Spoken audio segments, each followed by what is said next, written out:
Bona tarda a tothom y benvinguts a l'estadi.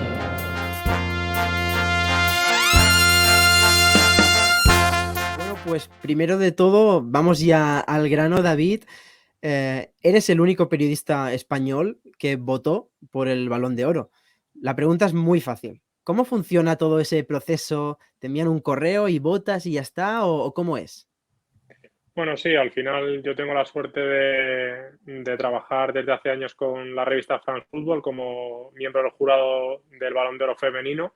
En este caso es la revista la que hace una selección, que son los 20 nombres que se dieron como finalistas a candidatos al Balón de Oro. Nos mandan un correo, como dices, y de ahí señalamos a 5 jugadoras. La primera se le da 6 puntos, a la segunda 4, luego 3, 2, 1. Y luego al final pues, nos dan unas fechas para poder completar esa elección, se le manda y ellos hacen el escrutinio y luego la gala, ¿no? Y hasta el día de autos no nos enteramos de quién es la ganadora, aunque este año al final teníamos esa ventaja de ese premio UEFA también anteriormente, de que estaba un poco bien posicionada Alexia y era conocida y demandada en muchos sitios, así que de ahí a que al final ganara por goleada. O sea, David, si te hemos entendido bien, tú hasta el mismo día de la gala, como nosotros, no sabes quién será la ganadora del Balón de Oro. Eso es. Este año sí que ha sido la diferencia mayor, pero otros años sí que ha estado más reñida y hasta el mismo día de la gala nosotros no nos enteramos. O sea, no tenemos privilegios por eso de ser jurado, ni en el caso del femenino, como ocurre en el masculino, muchas veces se filtra ninguna lista. Así que no tenemos acceso a poder conocerlas quién puede ser o quién no. Te puedes intuir un poco sabiendo que tú eres uno de los votantes, pero claro, hay muchos y al final es en este año eran 50, así que ya ves tú, una parte de 50 son tus votos, pero dependes un poco de los demás. De hecho, por listas, aquí tenemos la tuya, la vamos a enseñar en pantalla. Aquí está, un poco cutre la imagen, pero es lo que conseguimos. Y aquí tenemos el zoom de David Menayo. Putellas 1, Hermoso 2, Harder 3, Miedema 4 y Paredes 5, para quienes nos estén escuchando en el podcast. ¿Tenías claro lo que votabas o dudaste en alguna posición? No, tenía claro lo que votaba porque al final creo que son votaciones subjetivas, pero dentro de un objetivismo global, ¿no? Al final sí que la revista te da un poco de libertad, ciñéndote a 3 puntos básicos. Uno es la temporada que ha hecho la jugadora. El segundo, la influencia que tiene esa jugadora tanto en el club como en la selección. Y el tercero, el historial de esa jugadora. Entonces, que al final con ese compendio yo creo que Alexia era evidentemente la número 1 porque había hecho una gran temporada a todos los niveles. Creo que Jenny se merecía el 2 porque había sido máxima goleadora de España, de la Champions y además pues una pieza importante también en la selección española. En el caso de Harder y Miedema, creo que al final quizá no hayan brillado tanto como el Barça, pero Harder ha llegado a la final de Champions, ha ganado con el Chelsea la Liga y creo que su influencia en la selección danesa está más que demostrable. Y en el caso de Miedema, es una goleadora nata, máxima goleadora de la liga inglesa, además alma del Arsenal y quizá y de la selección de Países Bajos, y quizá le ha faltado que su equipo no diera ese paso en competiciones europeas o que incluso se arrugase en determinados momentos en los grandes partidos. Le quedaría dar ese salto, ¿no? Y el último, pues al final, creo que Irene Paredes, a pesar de la temporada pasada estar en el PSG, había hecho una gran temporada, había hecho historia en Francia quitándole el trono al Lyon y creo que englobaba un poco ese cambio de ciclo en Francia y también semifinalista de Champions, ¿no? Que me parece muy importante. Solo hubiera cambiado mi voto si entre los 20 nombres que me dio la revista o que nos dio la revista en este caso hubiera estado Bonmatí o Hansen. Creo que en ese caso sí que habría cambiado mi votación porque para mí sí que son dos jugadoras que si no están en el top 5 podrían encajar en un top 5. Para mí, una de las dos por lo menos hubiera estado dentro. ¿Y las hubieras puesto más arriba que Hermoso No, o sea, el 1 y el 2 creo que no los hubiera movido, si soy sincero. Con los otros dos nombres sí que podría haber jugado. O sea, para mí creo que Hansen y Bonmatí podrían ser 3 y 4 tranquilamente y el otro pues se lo hubiera dado posiblemente a Harden. Claro, ahora citabas estas dos ausencias de estos dos futbolistas. No sé si crees que tal vez esto es lo que más tal vez ha chirriado en estas 20 últimas finalistas o las ausencias de las que más se ha hablado. Si crees que tal vez, no sé, cuando viste los 20 nombres y no estaban estos dos, no sé qué pensaste o pensaste que tal vez era un poco que te costó entender o cómo reaccionaste. Digo, llevo tanto tiempo en esta otra parte, ¿no? De los premios, pasa también en el premio de la UEFA, en el que también tengo la suerte de votar. Soy crítico pero constructivo. Creo que de un tiempo a esta parte cada vez hay más periodistas especializados y eso creo que es bueno y dignifica un poco el premio y de ahí a que al final pues tengan más coherencia cada año, aunque sí que habiendo pues algún pequeño detalle que se puede pasar. En este caso, por ejemplo, para mí son dos jugadoras que podrían estar, si no en un top 5, sí en un top 20, creo que por delante de muchas otras que estaban nominadas, pero también entiendo la otra parte, de quien hace un poco los premios, quien elabora esa lista. Es difícil aunar o de reducir a 20 nombres el espectro del fútbol femenino, que no todo el fútbol femenino se ve, que al final nosotros vemos mucho aquí al Barça porque evidentemente somos de España y es un equipo al que tenemos cariño y que seguimos y además pues ha brillado no solo a nivel nacional sino también a nivel continental, pero que no, fuera de otros países no tienen tampoco ese acceso. Entonces al final quizás solo le vean en Champions y en Champions han creído que el espectro es otro. Entonces creo que si todo el fútbol femenino se viera como el masculino, tuviera esa visibilidad, creo que al final esas listas también serían más justas porque los que votan o los que votamos podríamos ver mucho más fútbol. Evidentemente, también te digo, yo veo mucho más la liga inglesa o la liga francesa que igual otra liga portuguesa. Y si hay alguna jugadora que destaque en la liga portuguesa, quizá me la coma, ¿no? Porque al final no tengo ese seguimiento tan al detalle como puedo seguir igual al Benfica, porque en este caso está en la Champions. Te pongo el ejemplo de Portugal. Entonces, al final, a mí me gusta ser crítico constructivo. Creo que este año se ha elaborado una buena lista. Es verdad que faltaban nombres. Creo que cada año habrá una lista mejor, tanto en los premios UEFA, en el Balón de Oro, como en el de Best. O sea, creo que al final todo hace indicar que esto cada vez será más justo, entre comillas, que estos premios siempre tienen al final ese carácter subjetivo de quien vota y ese otro característica que no solo es el mérito deportivo, también es evidentemente la visibilidad, el marketing, la jugadora que suena, la jugadora que está de moda, la jugadora que brilla en una determinada competición que está por encima del resto. Al final es complejo, ¿no? Pero creo que en este caso Alexia tenemos la suerte de que ha brillado, de que empieza a tener ese marketing, de que es una figura reconocible y creo que es muy merecedora del Balón de Oro. Porque más allá de estas listas, yo me pierdo un poco con qué meses o qué periodo de tiempo se computa en el Balón de Oro, tanto en el masculino como en el femenino. Antes era muy marcado y ahora no sé si se computa la temporada pasada, el año natural, porque claro, no es lo mismo valorar a Graham Hansen según una cosa o la otra, porque esta temporada la estamos viendo muy poquito, pero la temporada pasada brilló mucho y depende de cosas así, pues pueden acabar en una posición u otra. ¿Qué se valora exactamente? En el caso del Balón de Oro, además este año cambió, me refiero porque era hasta julio, no sé si finales de julio, se valora la temporada anterior, o sea, todo lo que es la temporada, pero como había Juegos Olímpicos, se amplió, creo que eran 7-8 días en la votación para que también computasen los Juegos Olímpicos. O sea, al final, evidentemente hay jugadoras que no participaron en Tokio 2021, pero otras sí. En el caso de, por ejemplo, de Miedema o de Martens, que podía estar entre las votadas, tuvieron participación notable en los Juegos Olímpicos. Entonces, al final, también entraba esa parte que quizá en otra temporada no la hay, ¿no? En la próxima temporada, pues me imagino que apurarán hasta justo cuando termine la Eurocopa. Terminará el 31, pues se votará hasta la primera semana de agosto. Me imagino que dejarán la votación para computar también ese gran torneo que al final pues es un poco el broche de la temporada. Claro, David, aparte de hablar de los intríngulis un poco de la votación, del Balón de Oro y tal, también queríamos hablar contigo de la ganadora, ¿no? De Alexia Putellas. Bueno, leímos tu reportaje, bueno, maravilloso, por cierto. Nos Muchas gustó gracias. mucho que bueno, hablabas de Alexia a través, ¿no?, de sus entrenadores, de todos los que tuvo, algunos, la mayoría que tuvo. Aparte de lo que está escrito, no sé, si tienes alguna impresión más que tú destacarías, alguna cosa que destacarías de algún entrenador o entrenadora que te sorprendió, que tú no conocías o que te llamó más la atención que cualquier otra cosa, no lo sé. Bueno, hay 2, 3 cosas que me llamaron mucho la atención.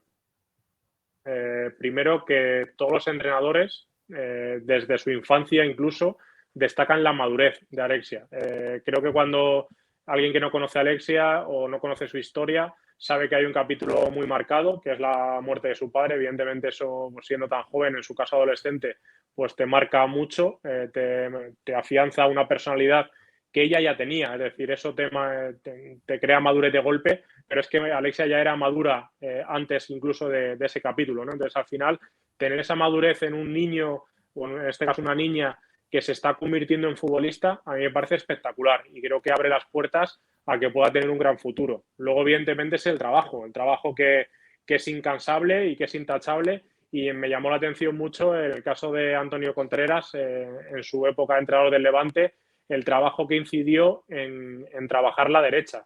Teniendo una de las mejores zurdas del planeta fútbol, quería que trabajase la derecha para poder tener esos otros recursos, al final para ser una jugadora mucho más completa, y ella lo asimila como tal. Y luego, por último, quizá esa explosión que hace en el Barça en los últimos 3-4 años, quizá también a raíz de entrar en ese ciclo de capitanía, de sentir la responsabilidad no solo de ser una jugadora determinante, sino además de ser una capitana y una líder, ¿no? Al final, creo que el crecimiento de Alexia es imposible de hablar de él sin conocer lo que hay fuera del vestuario, y creo que Alexia al final se ha convertido en un referente para niñas, en un referente para compañeras, en un referente para la liga, y creo que eso es a base también de esa personalidad fuerte que tiene, de saberse como líder, de ganar confianza cuando ella se siente protagonista, que antes quizá por su forma de ser siempre prefería estar a la sombra. Ahora no le importa que le alumbre el foco, sabe que el foco le está alumbrando y se siente cómoda. Y yo creo que en ese paso, en ese clic mental que hizo, pues eso, hace 3-4 años, es donde hemos visto a la Alexia, que ya no es una buena jugadora o una gran jugadora, sino que es una Alexia top, una futbolista top, hasta el punto de convertirse en la mejor futbolista del mundo. Porque para llegar a ser la mejor futbolista del mundo, tienes que tener algo especial. Ese algo especial, como has dicho ahora, ¿crees que en el caso de Alexia es su liderazgo, su confianza que ha ido mejorando, o tiene alguna otra cosa que es difícil de explicar, ¿no? Pero, ¿qué te sugiere exactamente? Bueno, yo creo que eso añade, pero creo que para que ser la mejor del mundo tienes que tener algo diferencial dentro del campo. Al final estamos hablando de fútbol, y donde se ven los resultados es gracias a lo que tú haces con el balón, lo que sabes hacer con los pies, lo que sabes hacer con la cabeza distribuyendo juego, lo que sabes hacer abriendo espacios, trabajando para compañeras, siendo solidaria, y creo que eso Alexia siempre lo ha tenido. Creo que al final las futbolistas o los futbolistas se dividen entre los que son estrellas y los que no son estrellas. Creo que la estrella, no, por mucho que se trabaje, no se hace. O sea, creo que al final hay determinados jugadores, a mí me gusta decir que tienen magia, ¿no? Porque al final hacen cosas que es imposible que otro haga, por muchos años que se empeñe, por muchos vídeos que se ponga, es imposible de imitar. Y creo que Alexia tiene esa magia, lo ha tenido siempre, ha sido una jugadora diferencial. Otra cosa es que esa magia se sepa trabajar, se sepa elevar a la enésima potencia, como es en el caso de Alexia, y sobre todo lo autoexigente que es, que quiere seguir mejorando. Es decir, ella no se conforma con ser la mejor futbolista del mundo, ella no se conforma con ganar un triplete histórico, ella no se conforma con ganar el Balón de Oro, ella quiere más. Y eso me parece que al final lo tienen solo los grandes futbolistas. Evidentemente, creo que lo malo que tiene, que en su carrera pues lo disfrutarán menos que otros disfrutan sus éxitos por ese grado de autoexigencia, pero que el día que se retire y eche la vista atrás lo va a gozar. O sea, al final creo que está haciendo un currículum tanto colectivo como individual que, vamos, va a estar, si no a la altura de las mejores, bueno, va a estar a la altura de las mejores, si no va a ser la mejor. O sea, creo que eso sin duda. Claro, y a nivel global, ¿tú qué importancia le das de cara a la visibilidad para el fútbol femenino español? No sé si crees que También lo vimos en los seguidores en las redes sociales, ¿no?, de Alexia, que subieron como la espuma. Pero no sé si crees que dará una visibilidad real y muy importante, o también hay una parte de que es un poco un espejismo porque también es el Barça que también está como en otra órbita, digamos. ¿Os crees realmente que tiene un impacto directo muy importante en el fútbol femenino? Yo estoy de acuerdo con Alexia, con la declaración de esto tiene que marcar un antes y un después. Y esto tiene es un condicional, es decir, al final no va a marcar un antes y un después, tiene que marcar. ¿Por qué? Primero porque evidentemente la visibilidad es infinita en el día de hoy, pero hay parte de esa infinita que no se va a quedar, no va a permanecer, que es efímera. Entonces algunos se quedarán y otros seguirán. Luego sí que es cierto que creo que ha conseguido ser un referente social, es decir, ya hay poca parte del mundo del deporte, incluso de la sociedad, que a día de hoy no sepa quién es Alexia Putellas. Creo que al final sí que se ha convertido en un icono del deporte y eso es avanzar, porque va a dar visibilidad no solo a ella o a su club, sino también al deporte. Pero también es un grito de socorro y un tirón de orejas para esos dirigentes, para esos gestores, para esos mandamases que tienen que hacer que esto progrese. O sea, me refiero a la gente que tiene que conformar una liga profesional, a la gente que tiene que hacer que nuestra selección siga creciendo, que el entorno, pues, a nivel de derechos y responsabilidades, pues, sea el adecuado. Entonces, al final, no me vale tener una Balón de Oro si luego no la veo el fin de semana, o no puede quedarse embarazada, o tiene que saltarse unas clases o unos exámenes para ir con la selección. O sea, al final, esto tiene que envolver mucho más, esto tiene que significar mucho más y tiene que ser un antes y un después para muchas cosas. También a nivel deportivo. Creo que al final el foco tiene que estar en el plano deportivo. O sea, España no tenía un Balón de Oro desde Luis Suárez y es el primero que se consigue desde entonces. Y han pasado muchísimos grandes jugadores. Alguno lo merecía, seguro, pero es el segundo que tiene España. Entonces, al final, también a nivel futbolístico eso significa mucho, ese reconocimiento. Pero sí que creo que tiene que ser. Es decir, que no solo depende de Alexia. Alexia creo que ya ha hecho todo lo que tenía que hacer. Es decir, ha hecho lo mejor que podía sobre el campo, lo mejor de autoexigencia, ha ido a la gala a recibir el premio, a un discurso que nos ha emocionado a todos, ha mandado un mensaje a navegantes que es excepcional y ahora al resto nos toca recoger el guante, a gestores, a medios de comunicación, a aficionados, a compañeras, absolutamente a todo el mundo. Entonces, al final, que esto no se quede, como decías tú, en algo esporádico, depende de todos, no solo de Alexia. Muy buen mensaje, te ha quedado englobando, ¿no?, todo lo que debe marcar ese antes y ese después, dejando de un lado esa parte del Balón de Oro, volviendo un poquito al plano deportivo.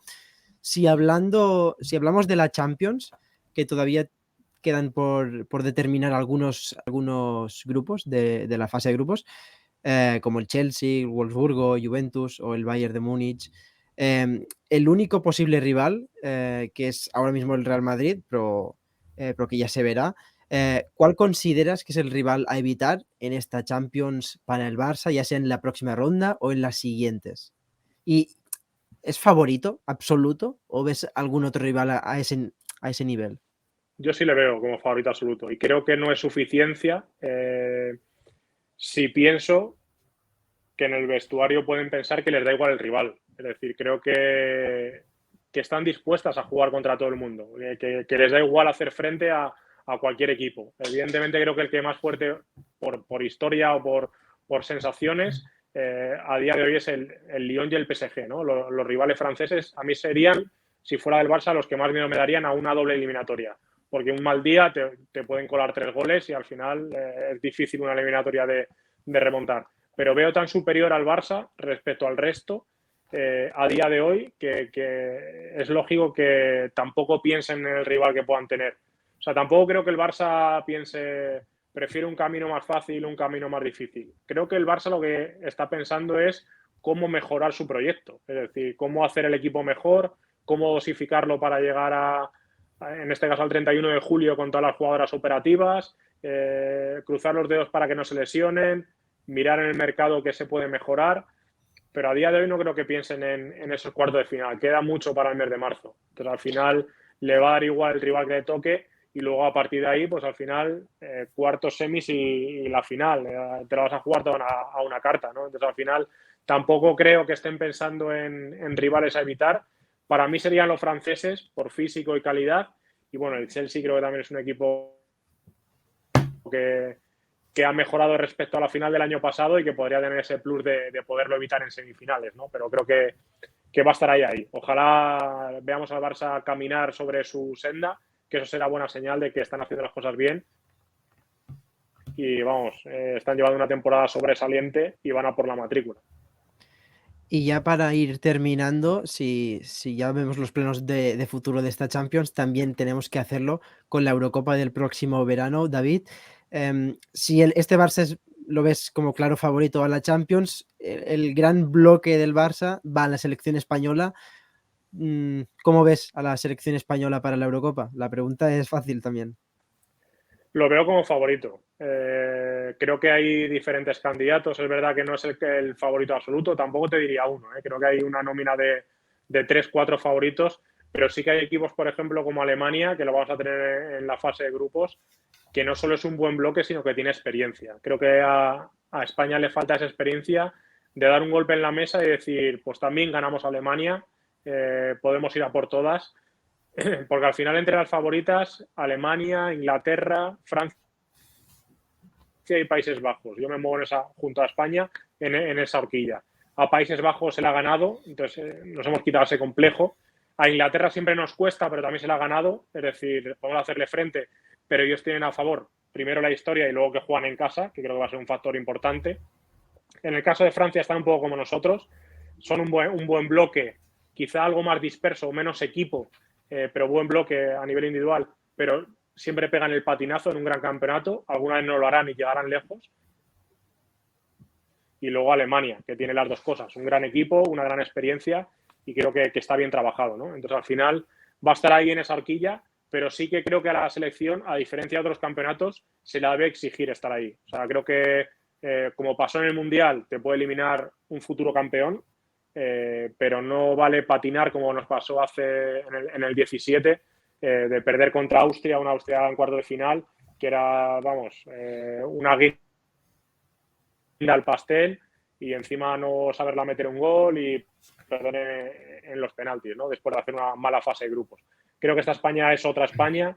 Creo que el chip ha cambiado mucho, las jugadoras han aumentado la calidad, la competitividad, la intensidad y creo que este va a ser el año. Para mí creo que, vamos, ojalá no me equivoque y veamos a España coronarse en Inglaterra. Pues bueno, Jan, yo creo que ya lo tenemos. Hemos hablado de Balón de Oro, de Champions, hasta Eurocopa. Lo hemos hecho con David Menayo, periodista del Diario Marca, también el único periodista español que pudo votar en el Balón de Oro y otros premios también individuales. Así que, David, solo nos queda agradecerte tu presencia en el programa, también porque sean estas horas. Y nada, un placer y ojalá también podamos hablar en el futuro. Quién sabe, para una Champions, para una Eurocopa, para lo que sea. Pero bueno, un placer que te hayas pasado por los micrófonos del Estadio Johan. Nada, el placer es mío. Muchas gracias por contar conmigo y ya sabéis, cuando queráis aquí estamos. Me sumo también al agradecimiento de Albert. David, muchas gracias y esperemos poderte llamar el próximo año con una posible ganadora entre Aitana Bonmatí, Graham Hansen o vete a saber, porque este Barça es imparable. Muchas gracias. Seguro, David. seguro que sí. Un placer, John Albert.